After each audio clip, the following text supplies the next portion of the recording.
बुलेटिनच्या सुरुवातीला एक महत्वाची बातमी. मंचरमधील दूध भेसळाचा आका कोण?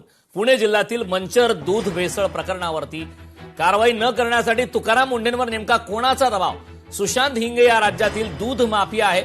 सुशांत हिंगे यांच्याच पुढाकाराने राज्यभरात भेसळयुक्त दुधाचं वितरण केले जाते. सुशांत हिंगे यांचा पॉलिटिकल आका नेमका कोण आहे? सुशांत हिंगे ज्या डेअरींना दूध भेसळ करायचा त्यामध्ये पॉलिटिकल लोकांची पार्टनरशिप असल्याची सुद्धा माहिती सूत्रांकडून मिळते.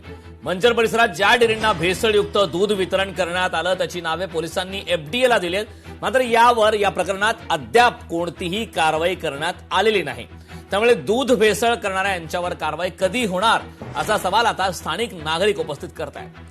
राज्यभरच्या एफडीएचं वादळ सुरू आहे. कारवायांचा धडाका सुरू आहे. या कारवायांचा धडाका पुण्यात मात्र का शांत होतो हा प्रश्न निर्माण होतो, कारण पोलिसांनी या संदर्भात पुरावे देऊन सुद्धा अद्याप एफडीएच्या माध्यमातून कुठली कारवाई झाली नाही. या संदर्भात ताजे अपडेट देण्यासाठी आपले प्रतिनिधी चंद्रशेखर भांगे आपल्या सोबत जोडले. चंद्रशेखर, अत्यंत गंभीर असा मुद्दा आहे, कारण राज्यभरात आपण पाहतोय की एफडीएचं ज्या प्रकारे कारवायांचा धडाका सुरू असल्याची चर्चा आहे, मात्र हे वादळ पुण्यात आल्यावर नेमकं शांत का होतं? अगदी आपण सोने डेअरीचा मुद्दा पाहिला, त्यानंतर मंचरमधील दूध भेसळाला सुद्धा असाच गंभीर असा प्रकार आहे. पोलिसांनी या संदर्भात वारंवार पुरावे देऊन सुद्धा अद्याप कुठलीही कारवाई नाही. त्यामुळे नेमका तुकाराम मुंढेंवर कोणाचा दबाव हा प्रश्न निर्माण होतोय. काय या प्रकरणाची संपूर्ण माहिती आहे, सविस्तर?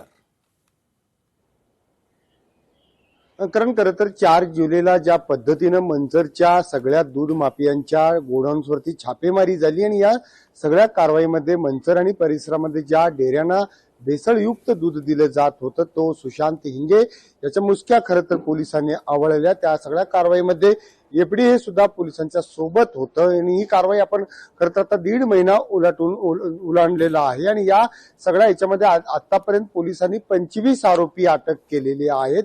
आणि या 25 आरोपी मधला जो मोरक्या होता, जो दूध माफिया होता, तो सुशांत हिंगे यांनी काही महत्वाचे आणि धक्कादायक जे आहे ती माहिती पोलिसांना दिलेली आहे. खरं तर या सगळ्या माहितीमध्ये जर आपण पहिला मुद्दा पाहिला तर हे सगळं दूध रॅकेट चालतं, ते कशा पद्धतीने चालतं आणि या सगळ्या दूध रॅकेट्समध्ये कोण कोण सहभागी आहेत याची इत्थंभूत माहिती जो आहे तो सुशांत हिंगे याने पोलिसाला दिलेली आहे. आणि हे भेसळ केलेलं सगळं दूध जे आहे ते कुठल्या डेअरीला सप्लाय केलं जात होतं, वितरण केलं जात होतं, त्याची सुद्धा माहिती सुशांत हिंगे आणि त्याच्यासोबतचे 24 आरोपी आहेत त्यांनी सगळी दिलेली आहे. खरं तर हा सगळा जो अहवाल आहे पोलिसांनी आरोपींच्या तपासातील माहितीचा अहवाल जो आहे तो एफडीएला अर्थात तुकाराम मुंढे यांना दिलेला आहे. परंतु तुकाराम मुंढे या सगळ्या एफडीएच्या कारवाईमध्ये ज्या पद्धतीनं पुढाकार घेऊन कारवाई करतात, परंतु मंचर दूध भेसळ डेअरीतला हा सगळा विषय ज्यावेळेस समोर आलेला आहे, यामधला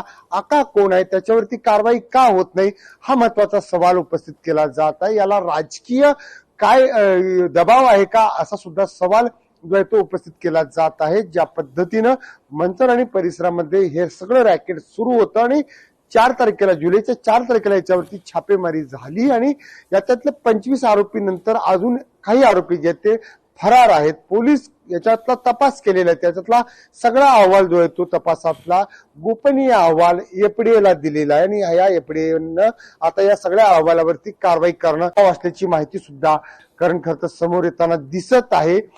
मंचर प्रकरणामध्ये खरं तर तुकाराम मुंढे यांची जी कार्यवाही आहे ती कुठतरी संशयाच्या भोवऱ्यात आहे. स्वतः तुकाराम मुंढे नाकारत आहेत, माझ्यावरती काही याच्यावर तुम्ही संशय व्यक्त करू नका, या सगळ्यावरती ते नाकारत जरी असले तरी यातील अहवालातील जे राजकीय नाव आहेत, राजकीय डेरे आहेत, त्यावर कारवाई का होत नाही हा सगळ्यात महत्वाचा सवाल आहे. करण नक्कीच चंद्रशेखर, अत्यंत गंभीर असा मुद्दा आहे की पुरावे असून सुद्धा कारवाई का केली जात नाही. खूप खूप धन्यवाद चंद्रशेखर या सविस्तर अशा माहितीबद्दल.